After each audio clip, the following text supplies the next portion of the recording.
France ইউরোপের পশ্চিমাংশে অবস্থিত একটি প্রভাবশালী রাষ্ট্র যা দীর্ঘদিন ধরে বিশ্ব রাজনীতিতে তার শক্তিশালী অবস্থান বজায় রেখেছে। ফ্রান্স কূটনীতি, প্রতিরক্ষা এবং সামরিক প্রযুক্তিতে প্রতিনিয়ত এগিয়ে যাচ্ছে। বর্তমানে ফ্রান্সের সামরিক শক্তি বিশ্বের মধ্যে অন্যতম শক্তিশালী বলে বিবেচিত হয়। তারা কতটা শক্তিশালী তা না দেখলে আপনি বিশ্বাস করতে পারবেন না। দেশটির সাথে যে কারণে যুদ্ধে জড়াতে ভয় পায় অন্যান্য দেশগুলো। বিস্তারিত জানতে ভিডিওটি শেষ পর্যন্ত দেখুন। প্রিয় দর্শক, ফ্রান্সের সামরিক ইতিহাস অত্যন্ত সমৃদ্ধ। নেপোলিয়নের আমলে ফ্রান্স ইউরোপের অধিকাংশ অঞ্চল জয় করেছিল।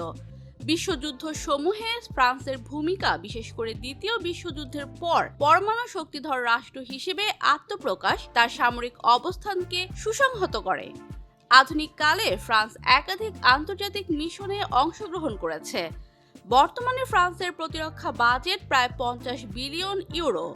এই বাজেটের মাধ্যমে সেনাবাহিনীর আধুনিকায়ন, নতুন প্রযুক্তি উন্নয়ন, পরমাণু অস্ত্র রক্ষণাবেক্ষণ এবং আন্তর্জাতিক মিশনগুলিতে অংশগ্রহণ নিশ্চিত করা হচ্ছে। ফ্রান্স একটি পরমাণু শক্তিধর রাষ্ট্র।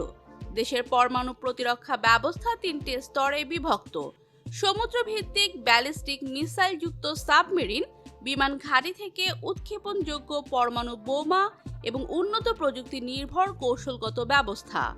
বর্তমানে ফ্রান্সের কাছে প্রায় 290টি পরমাণু ওয়ারহেড রয়েছে।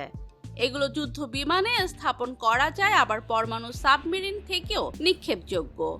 ফ্রান্সের স্থল বাহিনীতে প্রায় 1,20,000 সক্রিয় সদস্য রয়েছে। এতে প্রধান যুদ্ধ ট্যাঙ্কের সংখ্যা প্রায় 200টি, সাঁজোয়া যান রয়েছে প্রায় 650টি এবং স্বচালিত হাইটজার রয়েছে প্রায় 100টি।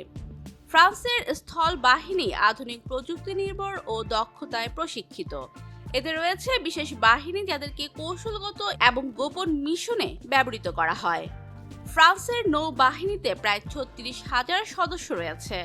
এতে রয়েছে একটি পারমাণবিক চালিত বিমানবাহী রণতরী। এছাড়া রয়েছে 3টি ক্লাস হেলিকপ্টার বাহক জাহাজ, 6টি নিউক্লিয়ার অ্যাটাক সাবমেরিন, 4টি ব্যালিস্টিক মিসাইল সাবমেরিন, 8টি ফ্রিগেট এবং আধুনিক উপকূল রক্ষা জাহাজ। ফরাসি নৌবাহিনী নিয়মিতভাবে আটলান্টিক, ভারত মহাসাগর ও ভূমধ্য সাগরে মোতায়েন থাকে। ফ্রান্সের বিমান ও মহাকাশ বাহিনীতে প্রায় 40,000 সদস্য রয়েছে। এতে ড্যাসাল্ট রাফালে যুদ্ধ বিমান রয়েছে প্রায় 130টি এবং মিরেজ 2000 যুদ্ধ বিমান রয়েছে প্রায় 90টি। এছাড়াও রয়েছে ট্যাঙ্কার এবং বিভিন্ন ধরনের পরিবহন ও প্রশিক্ষণ বিমান। ফ্রান্স 2020 সালে মহাকাশ কমান্ড গঠন করে, যা সামরিক উপগ্রহ রক্ষা ও নজরদারির কাজে নিয়োজিত। ফ্রান্সের সামরিক কৌশলে সাইবার প্রতিরক্ষা একটি গুরুত্বপূর্ণ অংশ। জাতীয় সাইবার নিরাপত্তা সংস্থা সামরিক ও বেসামরিক অবকাঠামোকে সুরক্ষা দিয়ে থাকে। ফ্রান্স বর্তমানে কৃত্রিম বুদ্ধিমত্তা, অটোনোমাস ড্রোন এবং উন্নত সেন্সর প্রযুক্তির ওপর জোর দিচ্ছে। এআই ভিত্তিক অস্ত্র ব্যবস্থাও দ্রুত উন্নয়নশীল।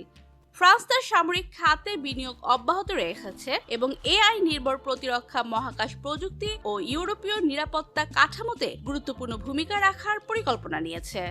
তো প্রিয় দর্শক, ভিডিওটি আপনাদের কেমন লেগেছে কমেন্টে জানিয়ে দিন এবং নতুন নতুন ভিডিও পেতে চ্যানেলটি সাবস্ক্রাইব করুন।